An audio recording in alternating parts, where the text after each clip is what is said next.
Student, आज हम लोग पढ़ेंगे कार्बन कंपाउंड्स, जिसे हम लोग पढ़ते हैं ऑर्गेनिक केमिस्ट्री में। इस टॉपिक्स में हमने जो भी कंटेंट और जो भी डेफिनेशन ले रखा है वो एनसीईआरटी या फिर भारतीय बाउंड पब्लिकेशन से।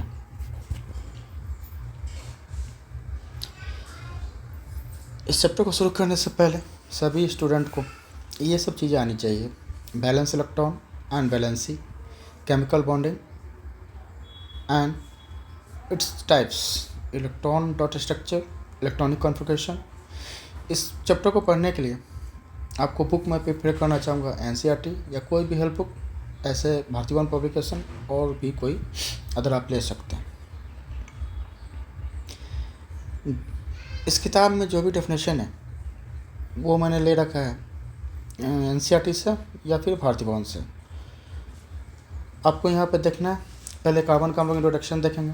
कार्बन हम लोग जानते हैं इसका एटॉमिक नंबर 6 होते हैं और इसका इलेक्ट्रॉनिक कॉन्फ़िगरेशन लिखना चाहें तो 1s2 2s2 2p6 sorry 2p2।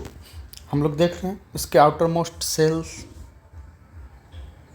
ये हुए 2s2 और 2p2, जिसके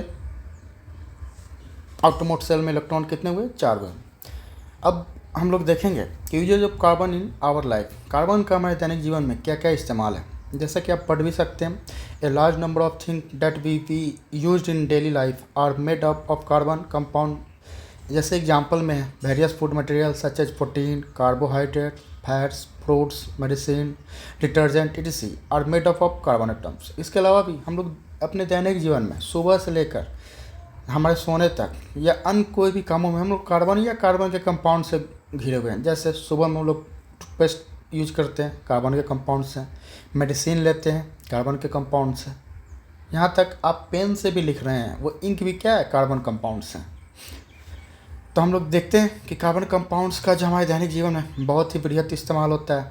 इसके लिए इसलिए बोला जाता है कि कार्बन का जो यौगिक हैं, कंपाउंड्स हैं, उसकी संख्या इतनी अधिक है कि इसको अध्ययन करने के लिए, इसको स्टडी करने के लिए हम लोग को एक अलग ब्रांच की आवश्यकता पड़ी, जिसे हम लोग क्या बोलते हैं? हम लोग बोलते हैं ऑर्गेनिक केमिस्ट्री। ठीक है, अब हम लोग देखते हैं आगे।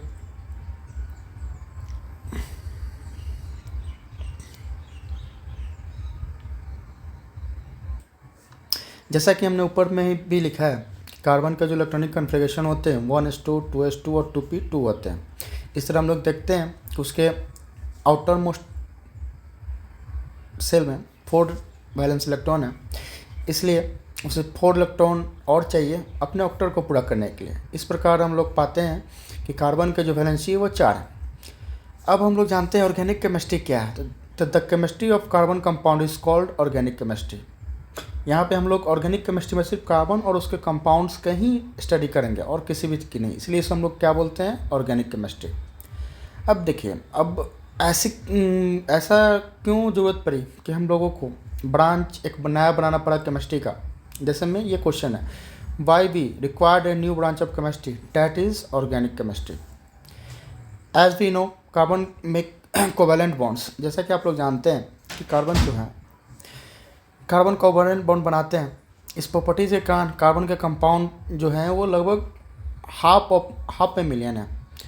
इस बृहत large number of organic compound के कारण हम लोगों को एक ब्रांच की आवश्यकता पड़ी, जिसे हम लोग केमिस्ट्री, ऑर्गेनिक केमिस्ट्री के नाम से जानते हैं। अब बात आता है कोवैलेंट बॉन्ड क्या है। तो मैं ये उम्मीद करता हूँ कि आप लोगों ने वैलेंसी और टाइप ऑफ बॉन्डिंग पढ़े होइएगा। बिना इसके कार्बन कंपाउंड्स पढ़ना, कार्बन और उसके कंपाउंड्स को पढ़ना थोड़ी मुश्किल होगी। मैं जहाँ पे मौका मिलूँगा थोड़ी बातों को इसको समझाता जाऊँगा। अब अगला टॉपिक्स पे हम लोग आते हैं, why carbon from many compounds. ऐसा क्यों है कि कार्बन हम लोग देखें हाफ ए मिलियन बनाते हैं, उससे भी एग्जिस्ट करता है कंपाउंड्स, ऐसा क्यों होता है? अब आते हैं, देखिए इसका पहला रीज़न है कि ये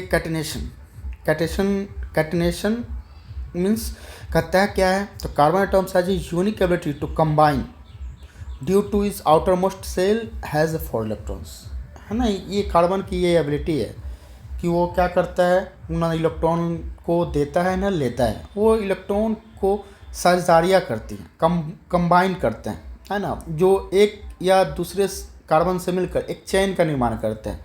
द चेन में भी स्टेट सीधी हो सकती है, ब्रांचेज में हो सकती है या साइक्लिक हो सकती है।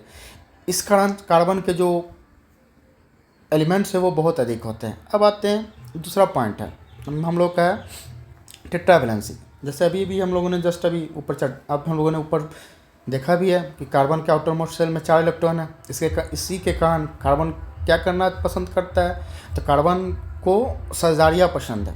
ये किसी भी इलेक्ट्रॉन से, जैसे में हाइड्रोजन, ऑक्सीजन, नाइट्रोजन के साथ ये मिलकर लार्ज नंबर ऑफ कंपाउंड बनाता है। अब अगला पॉइंट देखिए, ability the form of multiple bonds. देखिए मल्टीपल्स बॉन्ड के लिए तो कार्बन, जैसे अभी हम लोग आगे इस चैप्टर में ही अभी हम लोग पढ़ना शुरू करेंगे तो उसमें हम लोग पढ़ेंगे कि कार्बन जो है इलेक्ट्रॉनों की कम्बिनेशन के रूप में सिंगल बॉन्ड, डबल बॉन्ड और ट्रिपल बॉन्ड का निर्माण बनाते हैं, जिसके कारण इसको हम लोग कोवैलेंट बॉन्ड भी बोलते हैं।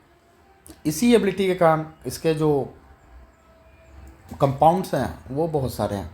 आइसोमॉर्फिज्म क्या है? आइसोमॉर्फिज्म के बारे में ये तो थोड़ा डेफिनेशन है, थ्रूली हम लोग थोड़ा सा देख लेते हैं। Most of carbon show the properties of isomerism. We come across some compound which have similar number of atoms but differ in physical and chemical properties are called isomers and phenomenon is called isomerism. इसका मतलब ही क्या है? इसका मतलब ये हुआ कि अब हम लोग देखेंगे कि बहुत से ऑर्गेनिक कंपाउंड्स के मोलिकुलर फार्मूला एक होंगे लेकिन स्ट्रक्चर फार्मूला क्या होंगे? अलग अलग होंगे। तो वहाँ पे इसको देखेंगे फिजिकल प्रॉपर्टीज़ सेम होंगे लेकिन केमिकल प्रॉपर्टीज़ क्या होंगे? अलग अलग होंगे। अब आगे देखते हैं बॉन्ड स्ट्रेंथ। बॉन्ड स्ट्रेंथ क्या है? तो कहता है as the size of carbon atom is small it make a strong bond with other atoms produce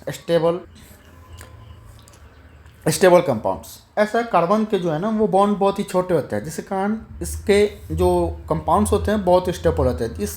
इस गुण के भी कारण नंबर ऑफ कंपाउंड्स जो कार्बन के वो भी अधिक होते हैं। देखिए अब आते हैं हम लोग हाइड्रोकार्बन्स। हाइड्रोकार्बन्स क्या है? तो देखिए एग्जैक्टली होता है क्या है कि कार्बन और हाइड्रोजन एक दूसरे से रिएक्शन करने के पश्चात जो कंपाउंड्स बनाते हैं वो कंपाउंड्स को ही हम लोग हाइड्रोकार्बन्स कहते हैं। अभी हम लोग बहुत सारे हाइड्रोकार्बन्स को देखेंगे भी, जैसे में मेथेन, एथेन, मेथिल, प्रोपिल वगैरह वगैरह बहुत सारे कंपाउंड्स हमको मिलेंगे। अब आते हैं टाइप्स ऑफ हाइड्रोकार्बन्स क्या है? तो देखिए 2 प्रकार के हाइड्रोकार्बन्स होते हैं, पहले सैचुरेटेड और दूसरा होता है अनसैचुरेटेड। हिंदी में बोलते हैं इसको संतृप्त और असंतृप्त। देखिए संतृप्त हाइड्रोकार्बन्स में या सैचुरेटेड हाइड्रोकार्बन्स में क्या होगा, कार्बन से या अदर एटॉम से सिंगल बॉन्ड में एक दूसरे से जुड़ेंगे। यहाँ पे आपको डबल बॉन्ड और ट्रिपल बॉन्ड नहीं दिखेगा। ऐसे हाइड्रोकार्बन्स को हम लोग बोलेंगे सैचुरेटेड हाइड्रोकार्बन्स। जैसे मेथेन में देखिए मेथेन का क्या होता है? CH4 है ना। जब हम लोग स्ट्रक्चर खींचने आएंगे इसका तो हम लोग देखेंगे C सिंगल बॉन्ड, H यहाँ पे भी सिंगल बॉन्ड H। देखिए इसमें हम लोगों ने क्या देखा? हम लोगों ने देखा कार्बन जो है 4 हाइड्रोजन से सिंगल बॉन्ड के द्वारा जुड़ा हुआ है ना। इसलिए इसको हम लोगों ने क्या बोला? हम लोगों ने बोला इसको सैचुरेटेड। एक और एग्जांपल हम लोग देखना चाहेंगे। एक हम लोग और लेते हैं मेथेन। इसका सूत्र क्या होता है भाई? तो इसका सूत्र होता है C2H6। क्या होता है? C2H6। इसका स्ट्रक्चर क्या होगा? C single bond, C single bond, यहाँ भी सिंगल बॉन्ड, हाइड्रोजन 6 हैं, 1 2 3 4 5 6। यहाँ पे देखिए सभी कार्बन से या कार्बन हाइड्रोजन से कैसे बंधन से जुड़े हुए हैं? सिंगल बॉन्ड से जुड़े हुए हैं, इसलिए इनको हम लोग बोलेंगे सैचुरेटेड। अब आते हैं हम लोग अनसैचुरेटेड पे। अनसैचुरेटेड क्या है? तो वह इसमें हम लोग देखेंगे कि कार्बन से और अदर एटम से कैसे जुड़ेंगे डबल बॉन्ड से या ट्रिपल बॉन्ड से। यहाँ पे मतलब एक बात आप लोगों को दिमाग में रख लेनी है, जहाँ भी आपको सिंगल बॉन्ड से जुड़े कंपाउंड्स दिखे वह सैचुरेटेड होंगे, जहाँ भी डबल बॉन्ड और ट्रिपल बॉन्ड से जुड़े कंपाउंड्स होंगे वह अनसैचुरेटेड होंगे। जैसे C2H4 ये है एथीन। देखिए एथीन, माफ़ कीजिएगा राइटिंग थोड़ी बुरी है लेकिन ठीक हो जाएगी। आपको पढ़ते पढ़ते ये आपको ठीक लगने लगेगा। मैं कोशिश करूँगा राइटिंग को सुधारूँ। ये देखिए कार्बन, कार्बन के साथ हमने डबल बॉन्ड जोड़ दिया, 3 4, एक सॉरी 2 हुआ, 3 और 4। यहाँ देखिए यहाँ पे कैसे बॉन्ड बने, डबल बॉन्ड। अब यहाँ पे एक जानने वाली एक बात, आपको यहाँ पे ध्यान देने वाली बात यहाँ पे एक है कि कार्बन को आउटर मोस्ट इलेक्ट्रॉन कितने हैं, 4, और 4 इलेक्ट्रॉन से साझेदारी करने हैं। 4 इलेक्ट्रॉन से साझेदारी करने हैं तो ये कितने बॉन्ड बनाएंगे, 4 ही बॉन्ड बनाएंगे। 4 से ना ज़्यादा बनाएंगे ना 4 से कम बनाएंगे। अब जरा हम इस स्ट्रक्चर को हम लोग, ये जो इलेक्ट्रॉन्स डॉट संरचना के बारे में मैंने जो बोला था आपको ये जानना चाहिए, उसको भी बना के हम लोग ज़रा देख लेते हैं। चलिए देखते हैं। एक कार्बन के पास कितने, आउटर मोस्ट सेल में कितने इलेक्ट्रॉन होते हैं, 4। ये तो अब पता ही है। अब देखिए यहाँ पे हमने कार्बन को 1 2, इस कार्बन के पास भी है 2, ठीक है। अब देखिए यहाँ पे भी 3, एक हो गया 4। यहाँ पे हाइड्रोजन, हाइड्रोजन के, अच्छा आप लोग बताइए हाइड्रोजन के आउटर मोस्ट सेल में कितने होते हैं। चलिए लाइव क्लास तो है नहीं जो आप बता पाइएगा, मैं ही बता देता हूँ। यहाँ पे होंगे 1, यहाँ पे आ गए 1। अब देखिए हाइड्रोजन को कितने इलेक्ट्रॉन चाहिए, 2, और कार्बन को कितने इलेक्ट्रॉन टोटल अपने ऑक्टेट पूरा करने के लिए, 8। ऑक्टेट रूल क्या है, ऑक्टेट रूल है एग्जैक्टली है क्या कि वो अपने आउटर मोस्ट सेल में 8 इलेक्ट्रॉन पूरा करते हैं। या इसको और अच्छे ढंग से हम लोग बोलना चाहते हैं तो हम लोग ये बोलते हैं कि भाई जो भी नियरेस्ट नोबेल गैस होते हैं, जो भी एटॉम्स हैं वो इलेक्ट्रॉन लेके चाहे दे के, है ना, अपने नियरेस्ट नोबेल गैसों जैसे स्ट्रक्चर को प्राप्त करते हैं। हाइड्रोजन के नियरेस्ट कौन है, तो हीलियम है। हीलियम के आउटर मोस्ट सेल में कितने इलेक्ट्रॉन, तो 2 है। इसलिए हाइड्रोजन को कितने हो गए, 1 1 2। इस हाइड्रोजन कितने हो गए, 1 1 2। यहाँ पे देखिए इसके पास भी हम 2 कार्बन दे दिए हैं, तो एक यहाँ पे दे देंगे, एक हाइड्रोजन के साथ, क्योंकि अभी हाइड्रोजन तो मेरे पास 4 है, देख लिया जाए हाइड्रोजन मेरे पास कितने हैं, 4। अब देखिए इस हाइड्रोजन को कितने पुर गए, 2। अभी देखिए कार्बन के पास 1 2 3 हो गए। अब यहाँ पे मैंने दे दिया 4। ये डॉट मत गिनिएगा, ये एक ही है, ठीक है। अब यहाँ पे देखिए यहाँ पे मैंने एक और हाइड्रोजन दिया और इसको मैंने कर दिया 2। अब तो ये मैंने कार्बन को तो मैंने कर दिया, सॉरी हाइड्रोजन को तो मैंने 2 2 इलेक्ट्रॉन दिखा दिए, लेकिन अब मेरे कार्बन के पास क्या 8 इलेक्ट्रॉन पूरा है। अब मैं उनको गिनूंगा, देखिए 1 1, ये 2, यहाँ पर देखिए 2 2 2 2 2 4 2 6, 6 2 8। देखिए कैसे गिन रहा हूँ, 1 2 3 4 5 6 7 और एक यहाँ वाला सॉरी 8, ठीक है। उसी तरह इस कार्बन को भी देख लेते हैं हम लोग। देखिए यहाँ पे भी इस कार्बन के लिए आइए, इस कार्बन के लिए क्या होगा, तो गिना जाए 1 2 3 4 5 6, ठीक है, 7 और 8। ये यूं इस कार्बन का ये हो गया। अब देख लीजिए हर एक कार्बन को कितने पूरे, 4 सॉरी 8, और हाइड्रोजन को 2। देखिए मैं कलर चेंज करके बता रहा हूँ। देखिए एक यहाँ हो गया 1 2, इस हाइड्रोजन के लिए 2, इस हाइड्रोजन के लिए 1 1 2। अब आइए इस हाइड्रोजन के लिए 1 2, अब इस हाइड्रोजन के लिए 1 और 2। अब बात है कार्बन की, देखिए यहाँ पे कार्बन का 1 2 3 4, अब 5 5 6 7 8। ये घेरा जो है इसके अंदर कितने इलेक्ट्रॉन्स है, 8। अब इसके लिए बात कर रहे हैं, गिन लीजिए 1 2 3 4 5 6 7 8। देख लिए ये हो गया 8, क्लियर। अब हम लोग क्या करेंगे, अब हम लोग देखते हैं एक ट्रिपल बॉन्ड में देखते हैं। जैसे में C2H2, इसका नाम क्या है, ethyne, Y sorry E। Ethyne, देखिए यहाँ पे कितने कार्बन हैं, 2, 1 1 2, ठीक है। कितने हाइड्रोजन हैं, तो एक यहाँ पे मैं दे दिया है इस कार्बन के लिए, और एक हाइड्रोजन दे दिया मैंने इस कार्बन के लिए। अब एक इलेक्ट्रॉन ये, एक इलेक्ट्रॉन यहाँ, हाइड्रोजन को क्योंकि हमको देने कितने हैं, 2। अब देखिए इस हाइड्रोजन के पास एक है, इस कार्बन से एक ले लिया। अब इस हाइड्रोजन को कितने हो गए, 2। अब देखिए इस कार्बन की साझेदारी, जब एक इलेक्ट्रॉन की साझेदारी हो जाने के बाद इस कार्बन के पास कितने हैं, 3 इलेक्ट्रॉन और बचे हैं, क्योंकि कार्बन के पास कितने होते हैं, उस 4 होते हैं। उसी प्रकार इसी कार्बन के पास भी 3 है। अब देखिए अब इसको हम गिनते हैं, 3 6 और 2 8, काउंट कर दिया जाए, 1 2 3 4 5 6 7 और 8। उसी तरह इसमें भी देख लेते हैं, 6 ये और 2 इस हाइड्रोजन वाला, 6 2 8, क्लियर है। और भी हम लोग और एग्जांपल देखेंगे, आगे बढ़ते हैं, ठीक है।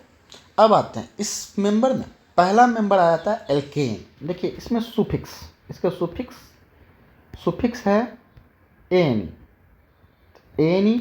सुफिक्स और प्रीफिक्स के बारे में तो आप लोग जानते ही हैं। सुफिक्स क्या होते हैं, किसी भी वर्ड के बाद में लगते हैं और प्रीफिक्स में पहले लगते हैं। देखिए जैसे मैं यहाँ पे सबके नाम के लास्ट में आपने देखा एनी एनी एनी एनी सब में लगा हुआ है। तो इसके जो मेंबर है वो मेंबर है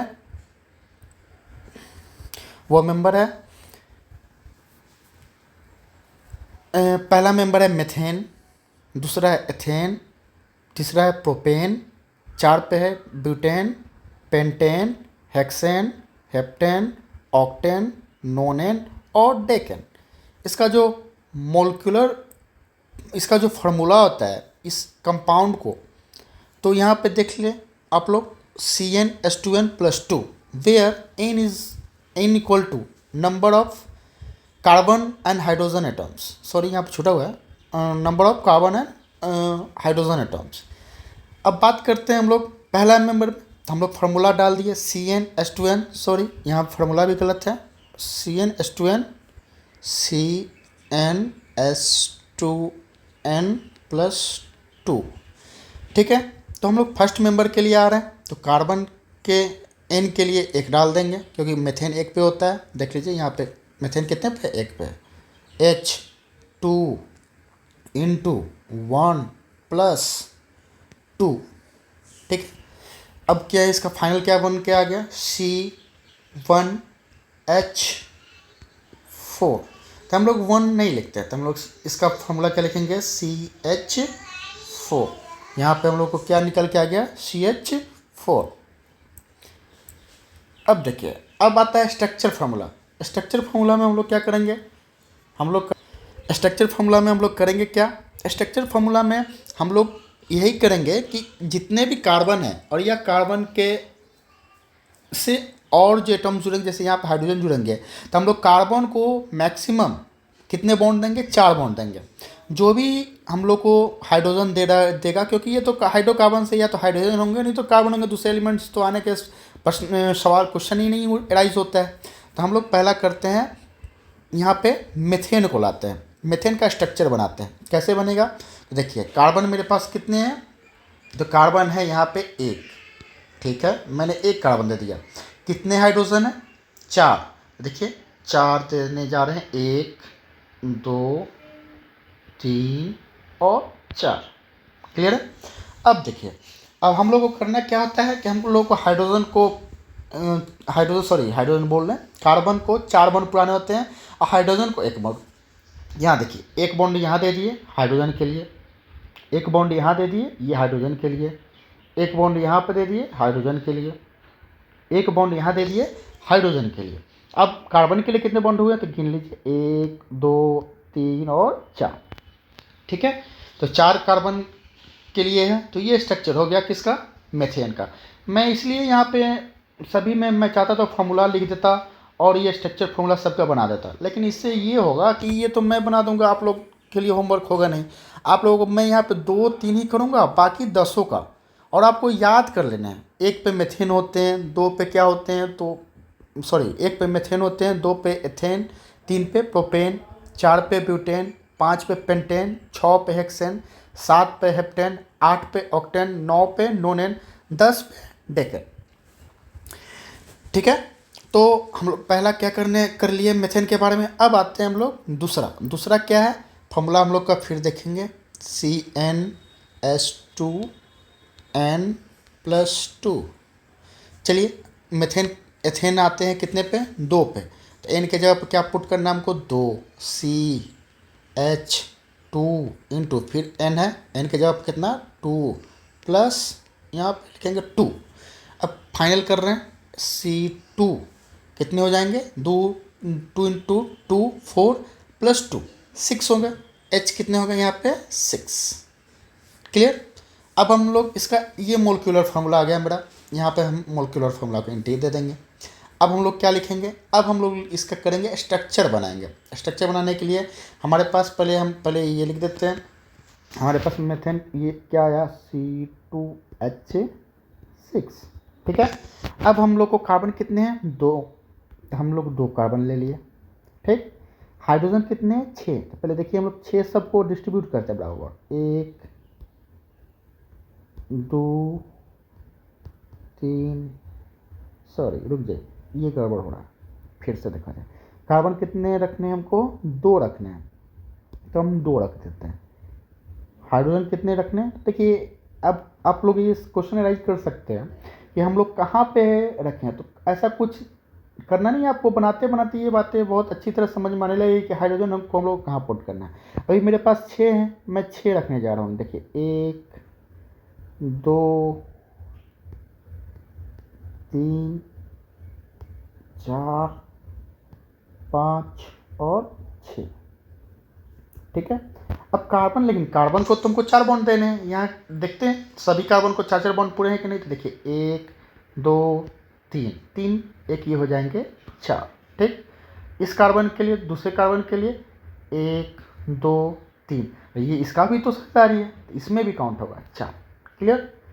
अब आप लोगों को करना क्या है कि 10 को बनाना है और कमेंट बॉक्स में डालना है। मैं कोशिश करूँगा कि जो भी बनाए हैं मैं एक भड़बली सभी का देख लूँ और आप लोगों को गाइड करूँ। वीडियो लंबा हो रहा है, अभी मैं इसको यहीं पे स्टॉप करूँगा और दूसरा हम लोग देखेंगे। ठीक है, मिलते हैं नेक्स्ट क्लास में। उम्मीद करता हूँ आप लोगों को ये सब बातें समझ में आ रही होंगी।